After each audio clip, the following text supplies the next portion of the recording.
마태복음 4장 1절에서 11절까지의 말씀을 우리 함께 합독하겠습니다. 마태복음 4장 1절에서 11절까지의 말씀을 합독하겠습니다. 시작. 그때 예수께서 성령에게 이끌려 마귀에게 시험을 받으러 광야로 가사 40일을 밤낮으로 금식하신 후에 줄이신지라. 시험하는 자가 예수께 나와서 이르되 내가 만일 하나님의 아들이거든 명하여 이 돌들로 떡덩이가 되게 하라. 예수께서 대답하여 이르시되 기록되었으되 사람이 떡으로만 살 것이 아니요 하나님의 입으로부터 나오는 모든 말씀으로 살 것이라 하였느니라 하시니, 이에 마귀가 예수를 거룩한 성으로 데려다가 성전 꼭대기에 세우고 이르되 내가 만일 하나님의 아들이거든 뛰어내리라. 기록되었으되 그가 너를 위하여 그의 사자들을 명하시리니 그들이 손으로 너를 받들어 발이 돌에 부딪히지 않게 하리로다 하였느니라. 예수께서 이르시되 또 기록되었으되 주 너의 하나님을 시험하지 말라 하였느니라 하시니, 마귀가 또 그를 데리고 지극히 높은 산으로 가서 천하만국과 그 영광을 보여 이르되 만일 내게 엎드려 경배하면 이 모든 것을 내게 주리라. 이에 예수께서 말씀하시되 사탄아 물러가라.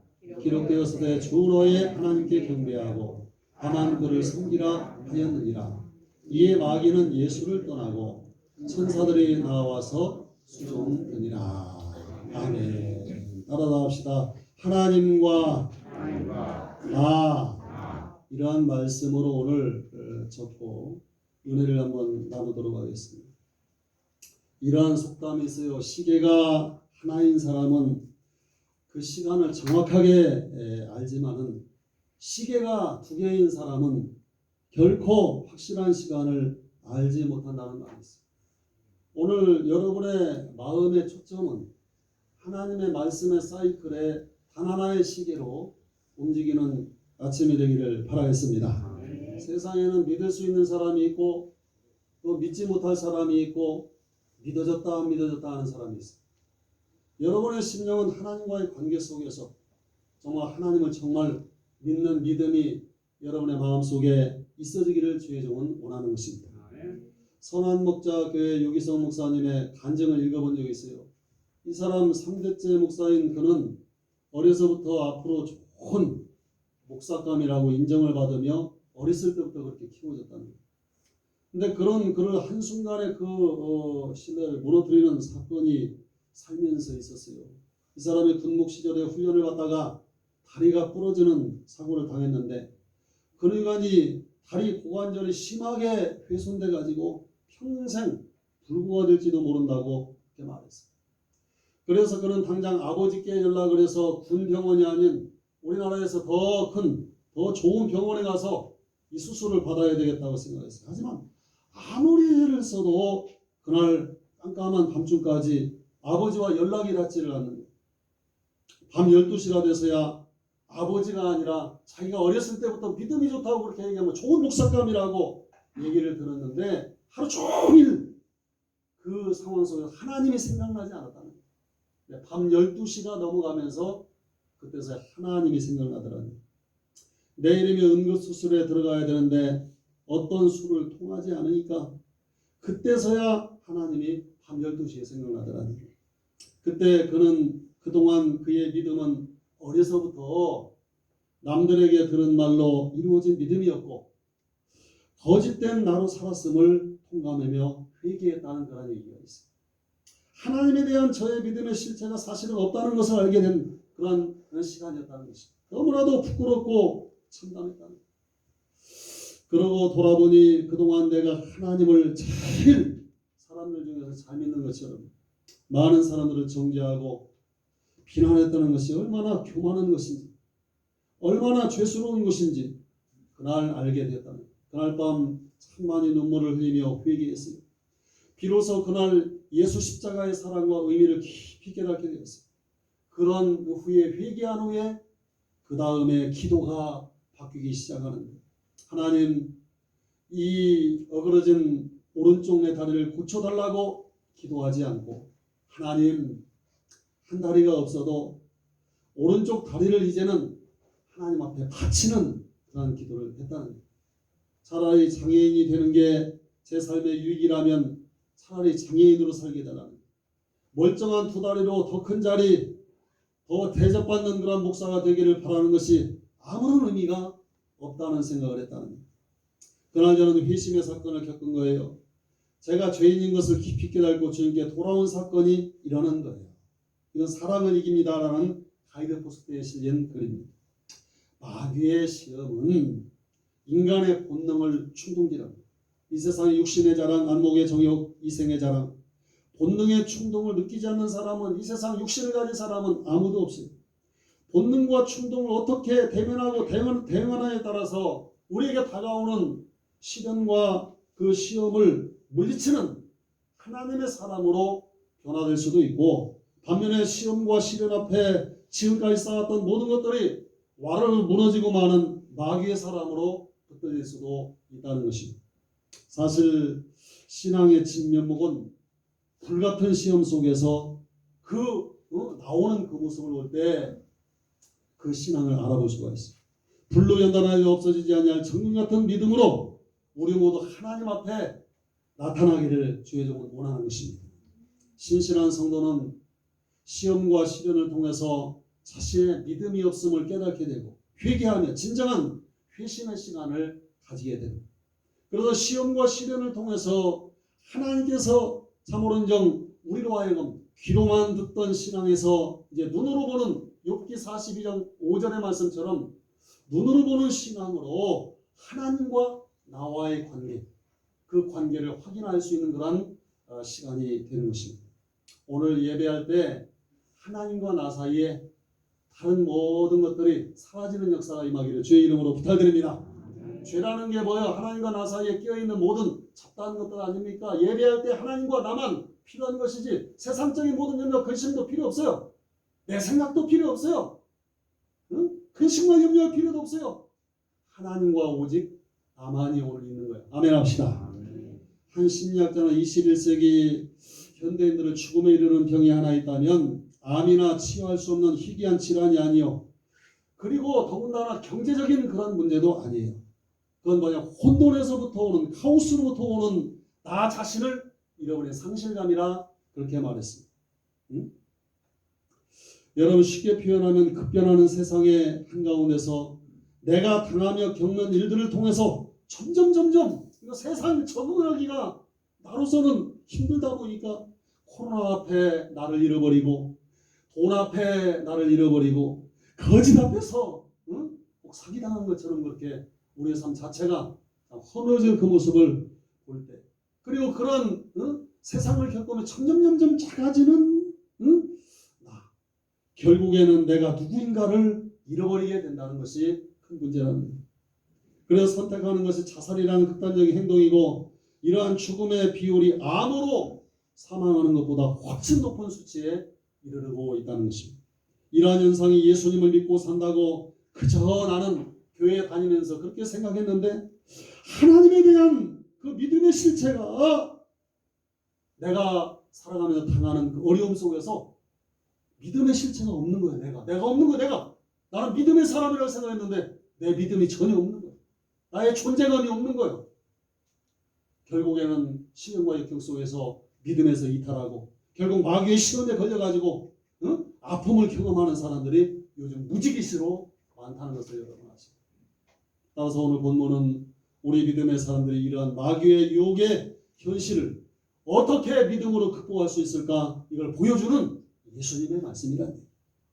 왜냐하면 사탄은 마지막 때 오른 사자같이 믿음의 사람들을 잡아삼키려고 하는 것이 그의 큰 목적이기 때문에 끝까지 믿음으로 승리하시기를 주의 이름으로 부탁드리겠습니다. 사탄이 제일 먼저 믿음의 사람들에게 제기하는 의무는 무엇입니까? 나의 정체성을 갖다가 막 흔들어놓는. 저 군대에 가면 들어온 그 신입들에게 매미 그러면 이 멀쩡한 청년들이 어떻게 해야 되냐면, 상관이 그 명령을 내리면 나무 위에 올라가야 돼. 거기서 떨어지면 안 돼. 발이 떨어지면 안 돼. 매달려가지고 매미하면 어떻게 해야 돼? 맴. 너는 매미라는 얘기야. 매미. 지금 상관의 명령이 너는 매미 하면 나무 위에 올라가 있어야 돼. 다. 발이 떨어지면 안 돼. 낑낑거리면서도 매매하면 맴맴맴맴맴맴맴 하는 거예요. 응? 자기를 갖다가 자기의 존재를 부인하는 거예요. 그리고 상관의 명령이 그렇게 중요하다는 것을 그런 훈련, 어떻게 벌칙을 주는 경우에 저도 그걸 당해본 적이 있어요. 응? 오늘 더러운 사탄이 우리에게 주는 시험이 이 시간에 무엇입니까? 나의 정체성을 흔드는, 오늘 본문 앞에서 예수님은 요단강에서 세례 요한으로부터 세례를 받고 나온 후에 하늘로부터 놀라운 하늘문이 열리고 음성이 들려오는 거예요. 그건 뭐냐면 예수께서 세례를 받고 올라오실 때 하늘에서 들려오는 음성이 뭐예요? 저는 내가 사랑하는 아들이요 내 기뻐하는 자라. 하나님이 사랑하는 아들이요 하나님께서 기뻐하시는 자라는 것이 예수님의 정체성이야. 예수님은 누구요? 하나님의 아들이야. 아멘. 예수님은 누구요? 하나님이 기뻐하는 자라는 얘기야. 예수님은 하나님의 아들됨의 특권을 가진 그러한 역사가 오늘 하늘로부터 음성으로 주어졌어요. 또 이 아들됨의 특권이 하늘문이 열리는 특권이 예수님에게만 한정된 것이냐? 그렇지 않다는 걸 성경을 통해서 우리는 발견하게 됩니다. 갈라디아서 4장 6절에 보면 너희가 아들인 고로 하나님이 그 아들의 영을 우리 마음 가운데 보내서 아바 아버지라 부르게 하셨느니라. 그러므로 내가 이후로는 종이 아니요 아들이니 아들이면 하나님으로 말미암아 유업을 이을 자니라. 분명한 사실은 이 자리에 나온 성도들 또한 예수의 영을 통하여 아들됨의 특권을 우리도 받았다는 얘기입니다. 그러면 예수님을 믿는 오늘 예배하는 우리의 정체성은 무엇입니까?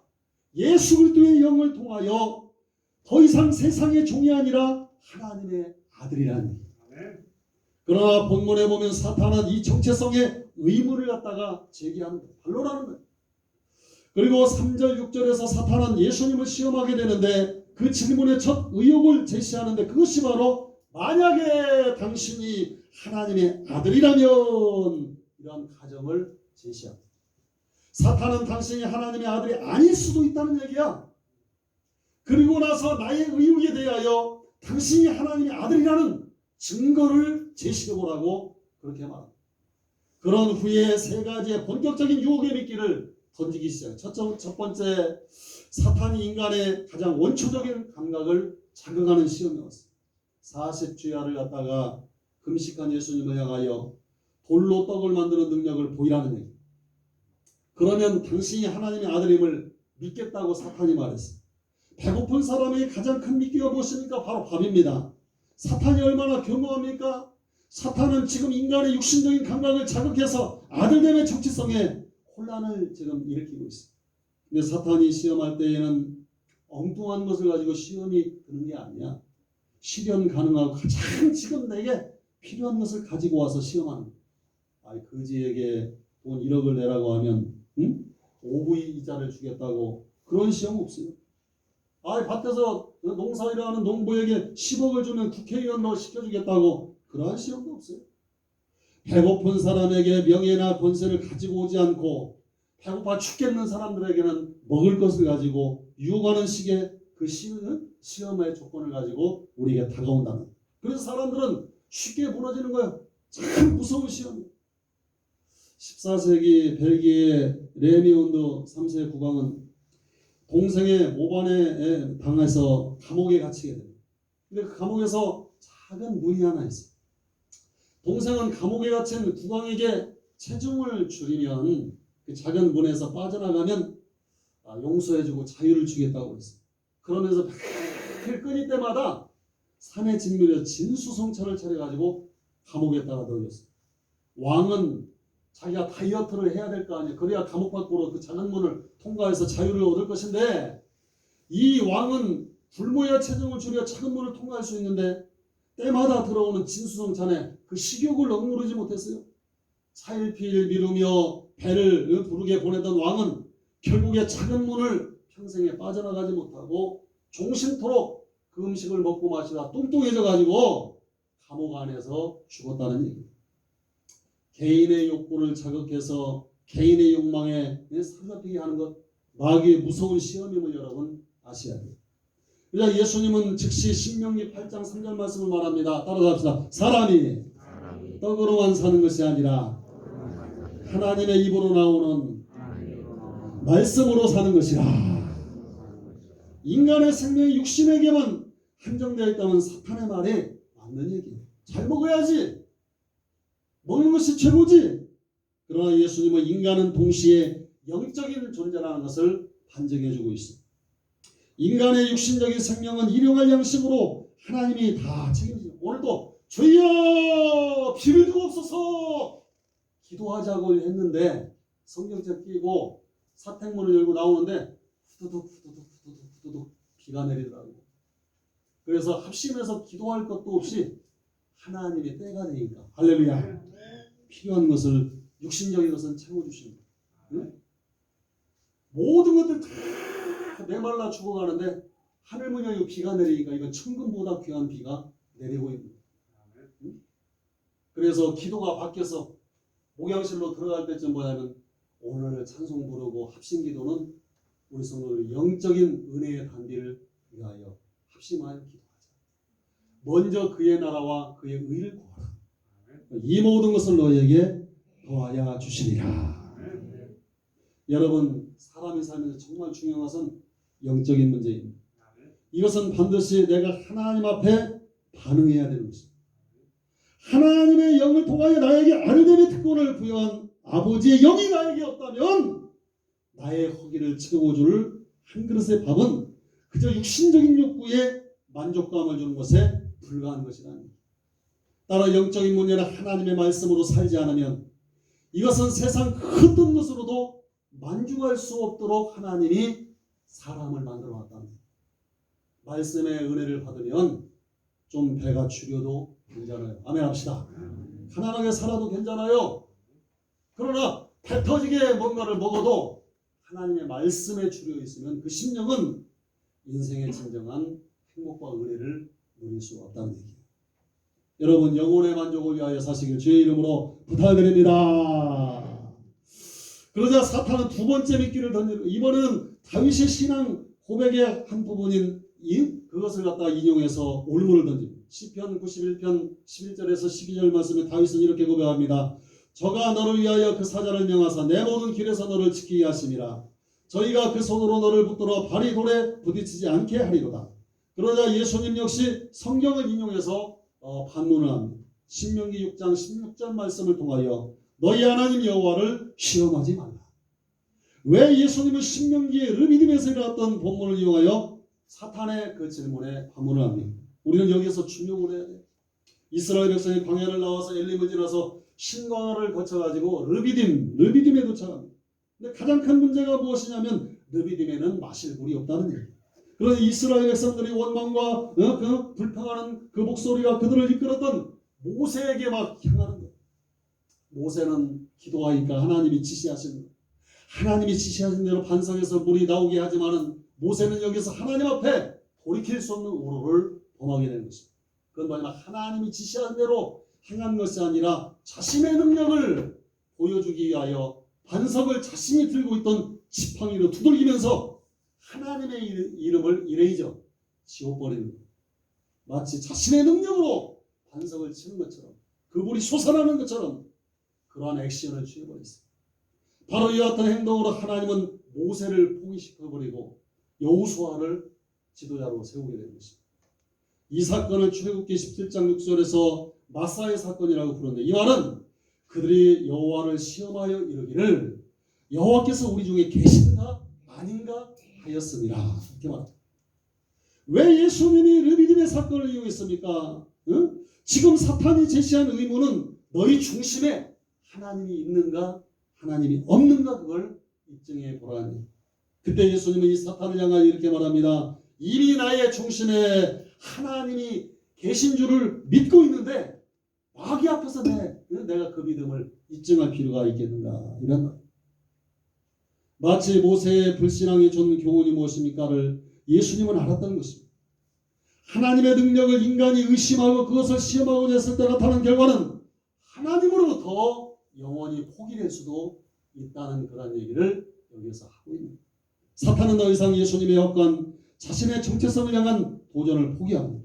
그리고 마지막 수단의 시험이 다가오는데 8절에서 9절 사탄은 마지막으로 천하만국을 보여주면서 만일 내게 엎드려 경배하면 모든 것을 내게 주리라. 이렇게 말했습니다. 인간의 삶의 본질적인 욕망의 소유에 대한 욕구를 이제는 건드려버려요. 단 조건은 무엇이냐? 세상 모든 것을 줄 테니까 아버지와 너의 관계를 끊어버리라. 응? 그러면 이 세상의 모든 것들이 너의 것이 될 것이라고 그렇게 템프테이션, 유혹하는 자리로 이끄는 거예요. 그러자 예수님은 10절에서 사탄아 물러가라. 신명기 6장 13절 인용합니다. 내 하나님 여호와 경외하며 섬기며 그 이름으로만 맹세할 것이라. 예수님은 마지막까지 가장 소중하게 생각했던 것이 뭐냐면 따라합시다. 하나님과 나와의 관계는 세상이 두 쪽이 나도 변함이 없다. 할렐루야. 오늘 이 말을 하고 싶어서 여기까지 끌고 이때 예수님 마귀에게 나는 세상의 것을 다 모조리 포기한다 할지라도 하나님의 아들로 살겠다는 그런 대답을 합니다. 여러분, 우리 신앙의 선배들은 세상 부귀영화 버린다는 찬양을 많이 했어요. 그리고 세상 가운데서 정말 노터닝돼 다시 세상으로 돌아가지 않겠다는 그런 찬양도 박수치며 눈물을 흘리며 많은 그 찬양을 불렀던 그 시절이 있었어요. 근데 요즘 사람들이 좀 어려움이 오고 힘들고 믿음이 연약해지니까 아예 하나님께로 돌아가야 될 시간에 세상으로 다시 돌아가려고 하는 신자들이 많다는 거예요. 하나님의 말씀은 한절이에요. 따라서 하나님께로 돌아가자. 여러분, 예수님은 끝내 그 후에 이 시험 후에 어떻게 했어요? 아들로서 끝까지 살았어요. 그리고 십자가 그리고 죽음과 부활을 통해서 죄와 사망의 권세를 이기신 줄로 여러분 믿으시면 아멘 합시다. 결국에 사탄은 예수님을 떠나가고 그리고 천사들을 통하여 환영을 받게 됩니다. 여러분, 믿음의 사람들에게 사탄의 마지막 목적이 무엇인지 아십니까? 이 시대지 말에 그것은 우리와 하나님과의 아들됨의 정체성을 흔들어가지고 매미 게임 오는 것과 마찬가지예요. 맨 너는 하나님의 자식이 아니야. 하나님의 자식이 아니야. 하나님에서 떨어져 나가라. 그 관계를 깨버리려고 하는 것이 이 시대지만의 마지막 시대입니다. 오늘 주신 말씀을 정리합니다. 첫째, 원초적인 욕구의 해결이 영혼의 만족을 줄 수 없다. 둘째, 하나님의 능력을 인간이 의심하고 그것을 시험하고자 때 나타난 결과는 하나님으로부터 모세처럼 영원히 포기될 수도 있다는 얘기입니다. 버림받을 수도 있다는 얘기입니다.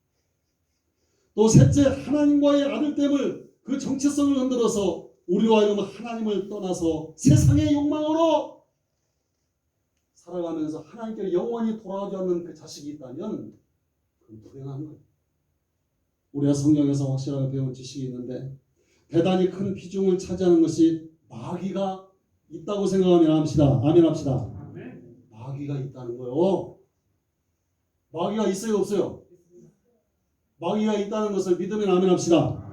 오늘 마귀가 있다는 거예요. 마귀가 그냥 하나님과 나만 그냥 둘이 그냥 은혜스럽고 내가 잘하든 못하든 지지고 볶든 뭐 어쨌든 간에 그냥 그렇게 살아가면 괜찮지만 마귀라는 놈이 있다는 거예요. 마귀라는 놈이 성경 속에서 마귀가 있다는 거예요.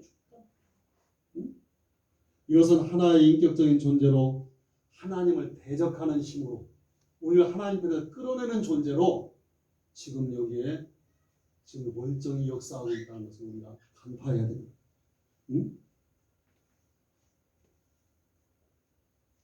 여러분, 그런데 여기서 영적인 분별이 있어야 됩니다. 이 설교를 이제 끝내면서 여기서 끝나면 안 돼요. 하나님의 영광을 위해서 이 천사를 창조했는데 이 천사라는 놈이 그 광명의 천사가 어둠의 자식이 돼가지고 루시퍼가 하나님을 대항하는 마귀라는 존재가 됩니다. 그 뭐냐면 하나님을 끌어내려고 하는 거예요. 반영을 위해 하늘나라에서 지가 하나님이 되려고 하는 거예요. 그게 바로 마귀의 역사가 아닙니다. 마귀는 똑같은 방법으로 오늘 시대에도 그 짓을 하고 있어요. 인간을 자기와 같은 존재로 지금 만들려고 하는 거예요. 인간이 제일 처음 범죄했을 때 마귀가 하와에게 유혹을 했어요. 그건 뭐요? 하나님의 말씀 불순종하고 선악과를 따먹으면 누구처럼 된다고? 하나님처럼 네가 될 수 있다는 거예요. 하나님처럼 될 수 있다는 거예요. 한국에 이단들 많아요. 아유, 이 미친놈이 있더라고. 신천지에서 매주마다 나한테 편지가 와. 내가 그냥 또 쓰레기통에 그 집기도 더러워가지고 그냥 다 버리는데 미친놈들 아니야. 내가 누군지 알고 이걸 보내나. 응? 아, 이단의 교주들은 예수를 믿는 게 아니야. 응? 지가 예수가 되려고 하는 거야. 그게 마귀의 역사임을 여러분 기억하시기를 바라겠습니다. 다 자기를 예수화하고 메시아했어요. 이단들은 교주가 다 하나님이 되지 않았습니까? 지금 이렇게 문명이 발달한 21세기 첨단 과학 문명의 시대에도 사람이 하나님이 되려고 하는 템프테이션, 그 마귀의 유혹에 빠진 인간들이 지금도 계속 일어나고 있는. 우리나라는 이단 천국이야. 응? 성령이 뜨겁게 역사하는 현장에도 악령이 그만큼 강하게 역사하기 때문에 여러분 영적인 분별의 능력을 가지고 하나님 편에 서야지. 아멘 합시다. 여러분 샤탄에게 속아서 평생 신앙생활하다가 거지처럼 다 털어먹고 그 믿음도 잘못된 믿음으로 깡그리 망하면 안 된다. 응? 한국 어떤 사람이 말하기를 한국에서 이단을 만드는 사람은 성공하지 않은 사람이 없다. 이단 간판만 걸었다 하면 모든 사람이 다 보이세요. 영주에도 그런 잡다한 것들이 있어요. 아, 며칠 전에는 재림 무슨 교회 장로라나 하면서 자기가 선물을 준다고 나를 좀 만나자고 여기서 영주 중에 전화 왔더라고요. 나는 그런 거 필요 없으니까 전화도 하지 말라 끊어버렸어. 한국의 이단들은 세계적인 규모. 이런 일이 항상 있다고 예수님이 시대부터 말해왔어요. 성경에 마귀의 등장은 창세기 때부터 요한계시록까지 끊임없이 나오고 예수님의 재림 때까지 계속 이 짓을 하고 있다는 거예요. 마귀가 하는 일이 뭐예요? 인간이 소유하고 있는 가장 고귀한 하나님의 역사를 내 영 가운데 망가뜨리는 일을 갖다가 하고 있는 거예요. 하나님은 나를 통해서 이 땅에서 하시고 싶어 하시는 하나님의 뜻과 섭리가 있어요. 마귀는 그것을 날마다 방해하는 매우 힘이 강한 영적인 실제적인 존재라는 얘기예요. 그럼 우리 피조물이 어떻게 조물주를 거역할 수 있을까? 이런 생각을 우리가 또 자연히 상식적으로 하게 되는 거예요. 응? 하나님은 사랑할 대상으로 인간을 세상에 지으셨어요. 자신이 만들어주신 인간을 볼 때 너무너무 하나님이 볼 때 너무 좋은 거야. 세상 모든 만물보다 사람을 만들어놓고 이 세상 모든 것을 다 주고 싶을 만큼 사랑스러운 존재로 하나님의 이마에 하나님의 형상을 따라 아름다운 사람을 만들어 놓은 거예요. 응? 너무나도 사랑스럽고 좋아서 자신이 지니고 있는 무한대의 능력을 그 인간에게 선물로 주시고 있어요. 그런데 마귀라는 놈이 이걸 싫어하는 거야. 인간도 나처럼 마귀처럼 돼야 된다는 거예요. 나도 그랬다는 얘기, 광명의 천사였다는 얘기예요. 너희들도 나같이 돼야 된다는 얘기예요. 인간을 끊임없이 괴롭히면서 자기 편을 만드는 영적인 세력을 가지고 역사하기 때문에 사람들은 고민하고 갈등하며 어떤 사람들은 끌려가는 거예요. 말씀을 정리합니다. 오늘 말씀에 예수님은 광야로 기도하러 가실 때 40주야를 기도했어요. 얼마나 엄청난 기도를 했을 거예요. 성령에 이끌려 가셨다는 거예요. 말씀에 기초한다면 오늘 여러분이 이렇게 교회에 나온 것은 성령이 역사했기 때문에 이 자리에 나온 거예요. 아멘 합시다. 비가 오는데도 이 자리에 나오신 거예요. 예수님도 광야로 가셔서 40일을 밤낮으로 금식하시면서 기도하셨는데 이게 문제가 없어져야 되는데 문제가 나타나는 거야. 40일 기도했으면 문제가 없어져 버려야지. 문제가 나타나는 거야. 하나님의 아들의 성령의 도움으로 40일 동안 금식 기도를 드렸다면 얼마나 큰 영적인 능력이 그 자리에 생겨나야 됩니까? 사람이 기도해도 역사하는데 예수님이 기도했는데 예수님 주변에는 마귀 같은 존재는 근처에서 40일 금식 영역받았고 하늘의 능력이 함께야. 성령의 충만함으로 충만하면 더러운 것들이 근처에도 오지 말아야 되는데 이 기도가 끝나자마자 마귀가 기다리고 있는 거야. 응? 마귀라는 놈이 딱 기다리고 있는 거야. 응? 이건 뭘 도대체 말해주는 거야. 성령이 뜨겁게 역사하는 현장에도 마귀의 역사는 바로 곁에 있다는 거야. 이것을 우리가 기억해야 돼. 그러므로 이러한 일들이 우리 주변에 현실적으로 날마다 존재한다는 것을 믿으면서 우리 영적 분별의 능력을 가지고 할렐루야! 마귀의 시험을 이기는 것이 성령의 능력을 받은 것이다. 그걸 깨달아.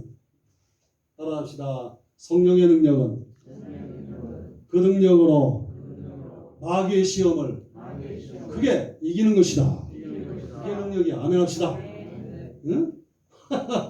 40일 금식기도 했더니 마귀가 나타났네. 아이고 이거 도대체 어떻게 된 거요? 응? 그걸 이기는 것이 하나님의 능력이라는 얘기야. 시작은 성령에 이끌려서 신앙생활 열심히 하는 사람들이 많았어요. 우리나라에 1천만 명이었다고 해서. 근데 마귀의 말에 나중에 순종하게 된 것으로 영적인 잠에 다 빠지고 분별력도 없고 입 빠지는 호랭이처럼 응? 직분자라고 말하고 남들이 볼 때는 신앙생활 몇 년 하고 뭐 그럴싸하고 응? 다 모양은 갖췄지만은 이게 마귀가 볼 때는 사람을 달리 봐요. 세상 사람들이 볼 때는 다 장로님, 권사님, 집사님, 성도님 그렇게 다들 서로 불러주지만은 마귀가 볼 때는 저거 내 밥. 저 사람은 정말 하나님의 사람. 내가 도대체 영적인 사람. 내가 건들 수 없는 사람. 내가 싸움 해봤자 지는 사람. 내가 이길 수 있는 사람. 응? 가짜. 저건 진짜. 저건 이렇다 저렇다 하는 놈. 마귀는 그렇게 본단 말이야. 성경은 말합니다. 바울이 말했잖아요. 따라하자. 내가 성령으로 시작해서 육신으로 끝나겠느냐? 영적인 말이에요. 한국교회 과거에 은혜 받아서 불러보는 역사. 며칠 전에 신방을 갔더니 우리 옛날에 기도 하러 가자고 하면 쌀 사들고 가지고 막 산에 가서 기도하고. 응? 저도 그런 은혜 받던 시절이 있어. 비가 내려도 상관없어. 묘등에 가가지고 막 밤새 부르짖어 기도하고. 뭐 은혜 뭘 받겠다고? 성령 막 하나님의 능력 받겠다고. 그냥 그 은혜가 좋아가지고. 응? 오늘 시대에는 분별해야 돼. 과거의 신앙의 선배들은 지식적으로 여러분에게 딸릴지 몰라요. 그러나 성령을 받았어. 아멘. 성령 충만함으로 마귀를 이길 수 있는 능력을 장착했다는 거야. 오늘 이 시대의 성도들은 모양은 그럴싸하지만 그 안에 능력이 없다는 거야.